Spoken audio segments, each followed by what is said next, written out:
Hello guys! Hello para to sa lahat ng Leo. Okay Leo, welcome dito sa aking channel, Kapalaran 888 Leo. Alamin natin ano ba ang messages, vibration, gabay, energy para sa lahat ng Leo. Oh, ang daming lumabas.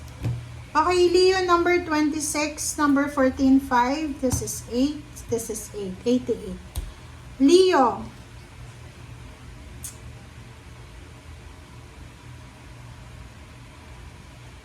paki-comment nga sa comment section. Dito Leo sa unang baraha, dito sinasabi na posibleng meron kang nararamdaman na masakit sa iyong katawan.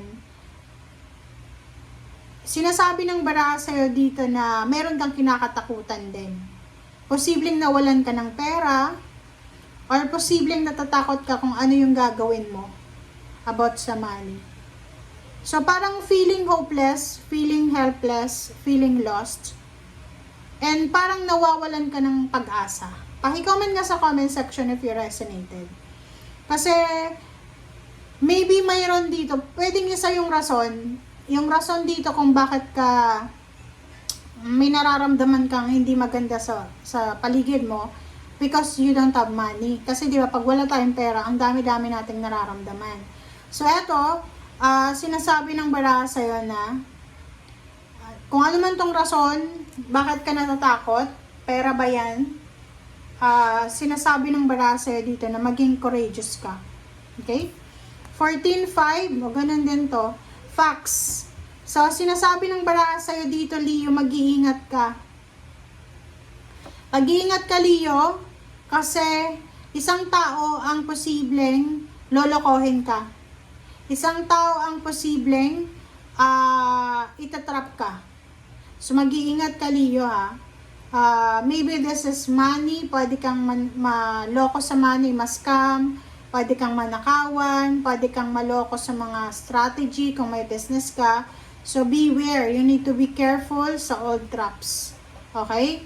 So, nakikita ko sa iyo dito, Leo, na mag-iingat ka. Mag-iingat ka. You need to be very careful sa pag-handle ng pera mo.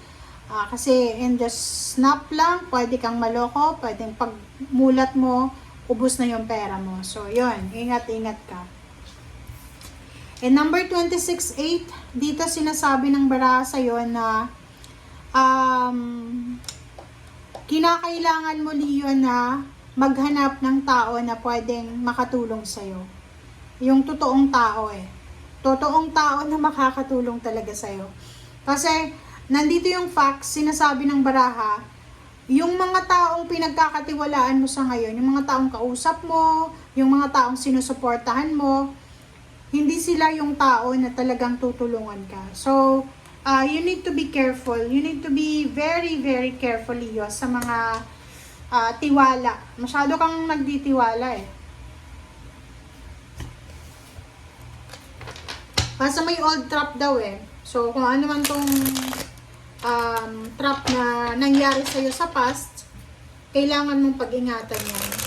Lalo na in terms of money, mga partnership, collaboration about business or sa pera, ingat-ingat ka.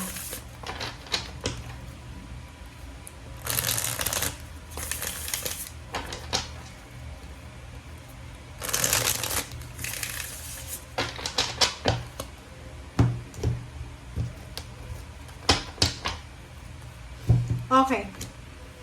7 of Fire, Wise Counselor, Bear, Queen of Water, Ace of Earth. Okay, Leo. So, comment down below if you resonated, ha. Yung first 5 cards natin, resonated siya sa 3 cards mo. Kasi, sinasabi ng 7 of Fire dito na kinakailangan mo daw, Leo, yung proteksyonan ang sarili mo. You need to prepare yourself for the challenges and any obstacles na pwedeng pumasok sa buhay mo in terms of money or relationship. Wise Counselor, number 5, kung marami kang inaalala or marami kang pinoproblema sa buhay, confused ka, or halimbawa, all about money, investment, gusto mo ng abogado, gusto mo ng doktor, gusto mo ng mga wise person or counselor, mentor, or yung mga professional, 'di ba? Kailangan mong isangguni kung ano yung man ang mga katanungan mo sa professional, hindi sa mga tao na kung sino-sino lang, kasi yun nga, pwede kang ma-scam, pwede kang maloko, pwede kang matraidor. Okay? So, yung Two of Air dito, at saka Queen of Water, Ace of Earth, sinasabi ng baraha dito na may mga Leo na posibleng makakatanggap kayo ng job offer, yun, abundance, incoming financial resources, opportunity, or anything na pwedeng magdala sa'yo ng peace and harmony. Or pwedeng sinasabi ng baraha dito, Leo, na isang water sign, Pisces, Scorpion, Cancer, ang posibleng makakatulong sa'yo, lalo na sa usaping pera. Or pwedeng i-recommenda ka niya sa isang tao na makakatulong sa'yo na about sa money. Okay?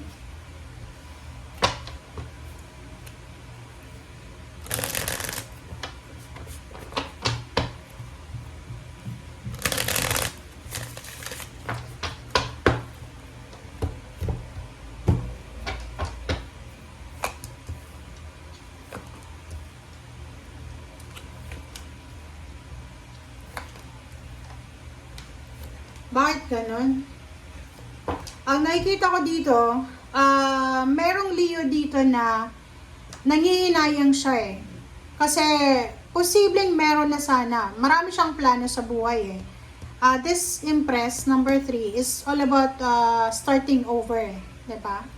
Like, nagpaplano ka sanang magnegosyo, nagpaplano ka sanang mag-invest, or kung ano man na plano mo about money.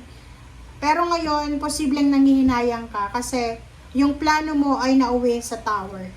'Di ba? Parang sa isang iglap lang, dahil sa isang tao, nabago lahat ng plano mo. Sa isang iglap lang, yung pera, naging bato pa. 'Di ba? Parang gano'n. So, nakikita ko sa'yo dito yung number 3, yung Empress na to, na sobra-sobra yung plano mo eh. Maybe 3 weeks ago or 3 months ago, ang dami mong naiisip na plano eh. With someone, 'di ba? Parang partnership to eh. Tapos biglang nangyari na isang tao ang naging rason kung bakit hindi natuloy yung plano nyong dalawa, and ngayon nagsisisi ka.